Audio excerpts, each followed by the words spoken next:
ദൈവനാമത്തിന് മഹത്വം ഉണ്ടായിരിക്കട്ടെ. നമ്മൾ പ്രധാനമായും ചിന്തിക്കാൻ പോകുന്നത് ഷാജി പാസ്റ്ററുടെ വള്ളിയോളജിയുടെ ഭാഗം 1 എന്നുള്ളതാണ്. അതിന് ഒരു വീഡിയോ കണ്ടിട്ട് നമുക്ക് മടങ്ങി വരാം. പിതാവിന്റെ പ്രത്യേകത, പിതാവിന് തന്നിൽ തന്നെ ജീവനുണ്ട്. പിതാവിന്റെ പ്രത്യേകത, താൻ മാത്രം അമർത്യനാണ്. ഈ ഒരു സംഭവം മനസ്സിലാക്കാം. പിതാവിന്റെ, ഞാൻ ആ സ്ക്രീൻ അങ്ങ് ഓഫ് ചെയ്തേക്കട്ടെ.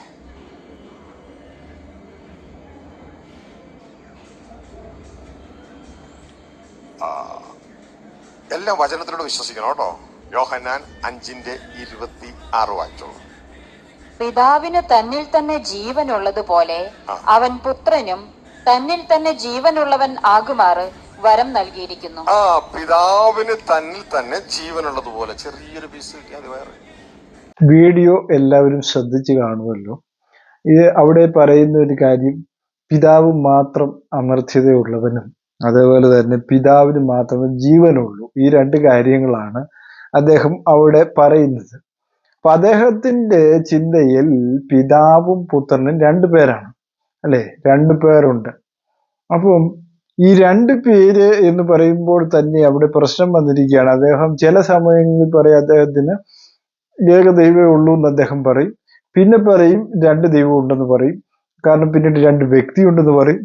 ഇപ്പോൾ അദ്ദേഹം പറഞ്ഞു വരുന്നതിന്റെ പ്രധാനമായ പൊരുള്, പിതാവ് മാത്രം അമർത്യതയുള്ളവൻ, പുത്രനൊപ്പം അമർത്യതയില്ല. അത് എന്നുള്ള അർത്ഥത്തിലായിരിക്കാം അദ്ദേഹം തന്റെ വള്ളിയോളജി സിദ്ധാന്തത്തില് ആണ്. അപ്പൊ എല്ലാവരും വിശ്വസിക്കണമെന്നാണ് പറയുന്നതെല്ലാം വിശ്വസിക്കണമെന്നാണ് അദ്ദേഹം പറയുന്നത്.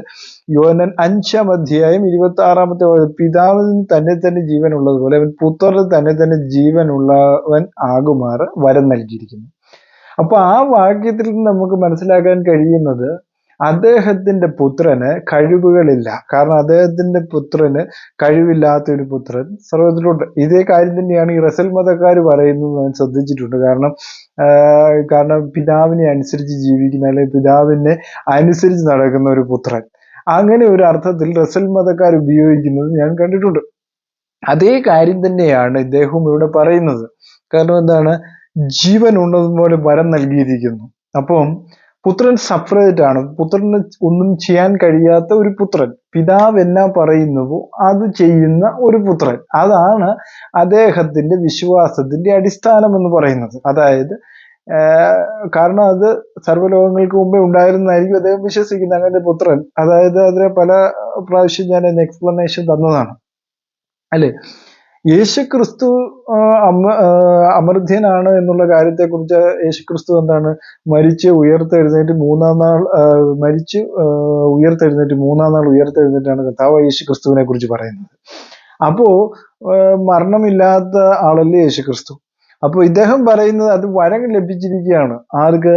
യേശുക്രിസ്തുവിന് വരം ലഭിച്ചത് കൊണ്ടാണ് ഈ പറയുന്ന സംഗതികൾ അവിടെ നടക്കുന്നത്, അല്ലെ? യേശുക്രിസ്തുവിന് സ്വയമായിട്ടൊന്നും ചെയ്യുവാൻ കഴിയുകയില്ല, അല്ലേ? അപ്പൊ യോഹന്നാൻ 1:1 നമ്മൾ വായിക്കുന്നു. ഞാൻ ആ ഭാഗം കൂടെ വായിച്ചിട്ട് മടങ്ങി വരാം. യോഹന്നാൻ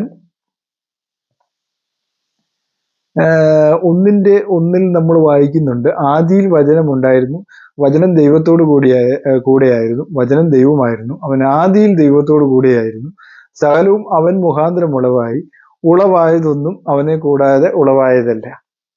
അപ്പോ അവനെ കൂടാതെ ഉളവായതല്ല എന്നാണ് ഇവിടെ രേഖപ്പെടുത്തിയിരിക്കുന്നത്, അല്ലെ?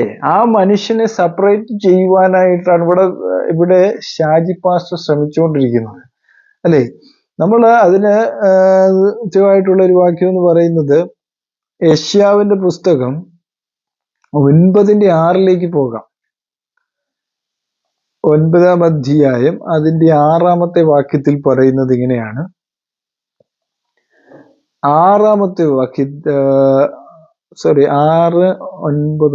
9:6 നമുക്ക് ഒരു ശിശു ജനിച്ചിരിക്കുന്നു, നമുക്ക് ഒരു മകൻ നൽകപ്പെട്ടിരിക്കുന്നു, ആധിപത്യം അവന്റെ തോളിൽ ഇരിക്കും, അവൻ അത്ഭുത മന്ത്രി, വീരനാം ദൈവം, നിത്യപിതാവ്, സമാധാന പ്രഭു എന്ന പേർ വിളിക്കപ്പെടും.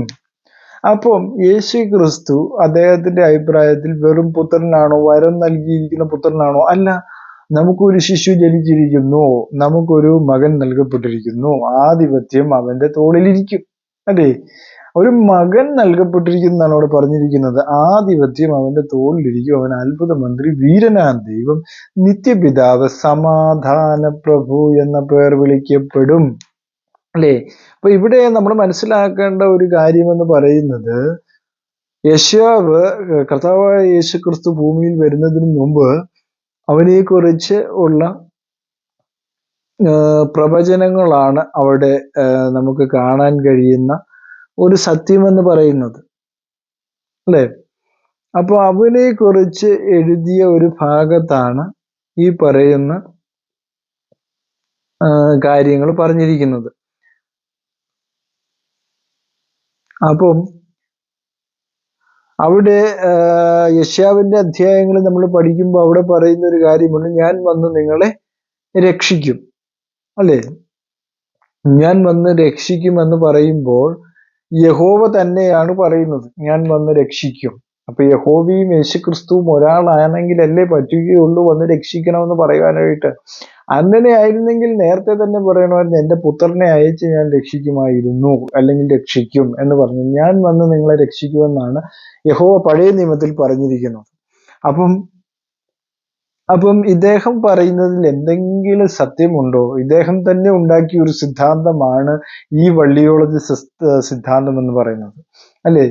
യേശു ക്രിസ്തു മരിച്ച് എഴുന്നേറ്റു എന്നാണ് കർത്താവായ യേശു ക്രിസ്തുവിനെ കുറിച്ച് പറയുന്നത്. അപ്പോൾ ആദ്യം കണ്ട തോമസ് അപ്പോസ്തലൻ അവനെ വിളിച്ചത് എന്റെ കർത്താവും എന്റെ ദൈവവുമായ ഉള്ളൂവേ എന്നാണ് വിളിച്ചത്. അതുപോലും മനസ്സിലാക്കുവാനായിട്ട് പാസ്റ്റർ ഷാജിക്ക് കഴിയുന്നില്ല എന്നുള്ളതാണ് പ്രധാനമായ സത്യങ്ങളിലൊന്ന്.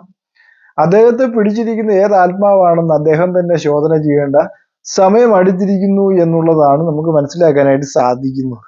അല്ലേ? അദ്ദേഹം എത്ര വള്ളിയോളജി സിദ്ധാന്തം ഇറക്കിയെന്ന് പറഞ്ഞാലും അദ്ദേഹം വിചാരിക്കുന്നത് പോലെ പിതാവിനുള്ള ജീവൻ പുത്രന് ട്രാൻസ്ഫർ ചെയ്തെന്നല്ല ഉദ്ദേശിക്കുന്നത്. അങ്ങനെ ഒരു കാര്യം ദൈവവചനത്തിൽ പറയുന്നില്ല. ദൈവം മനുഷ്യനായിട്ട് വെളിപ്പെടുകയായിരുന്നു എന്നുള്ളതാണ്. സംഖ്യാപുസ്തകത്തിൽ പറയുന്നവൻ വ്യാജം പറയുവാൻ മനുഷ്യനുമല്ല, മനുഷ്യപുത്രനുമല്ല. പിന്നെ എന്തിനു വേണ്ടി മനുഷ്യനായി എന്നുള്ള കാര്യം, മനുഷ്യനായിട്ട് എന്തിനാണ് വെളിപ്പെട്ടത്? സകല ജനങ്ങളുടെയും പാപങ്ങൾ ഏറിക്കൊണ്ട് ക്രൂശിൽ മരിക്കുവാനാണ് അവൻ ഈ ഭൂമിയിലേക്ക് വന്നത്. അല്ലേ?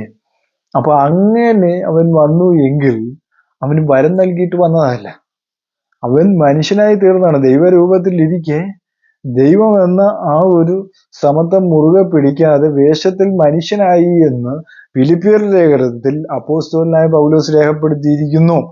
അപ്പോൾ അത് മനസ്സിലാക്കാൻ സാധിക്കാത്ത ഈ ഷാജി പാസ്റ്റർ എന്ത് വിഡ്ഢിത്തരമാണ് ഈ പറയുന്നത്? വിഡ്ഢിത്തരം മാത്രമാണ് അദ്ദേഹത്തിന്റെ വായിൽ നിന്ന് വരുന്നത്, വേറൊന്നും അദ്ദേഹത്തിന്റെ വായിൽ നിന്ന് വരുന്നില്ല എന്നുള്ളതാണ് പ്രധാനമായ സത്യങ്ങളിൽ ഒന്നെന്ന് പറയുന്നത്. അതുകൊണ്ട് ഈ തലത്തിൽ ഞാൻ ഉറപ്പിച്ചു കൊള്ളട്ടെ, ഈ വള്ളിയോളജിയുടെ ഫസ്റ്റ് ഭാഗം നിങ്ങൾക്ക് മനസ്സിലായി കാണുമെന്ന് കരുതുന്നു. ഈ വചനങ്ങൾ നിങ്ങൾക്ക് അനുഗ്രഹപ്രദമായെങ്കിൽ ഇത് ലൈക്ക് ചെയ്യുക, സബ്സ്ക്രൈബ് ചെയ്യുക. God bless you.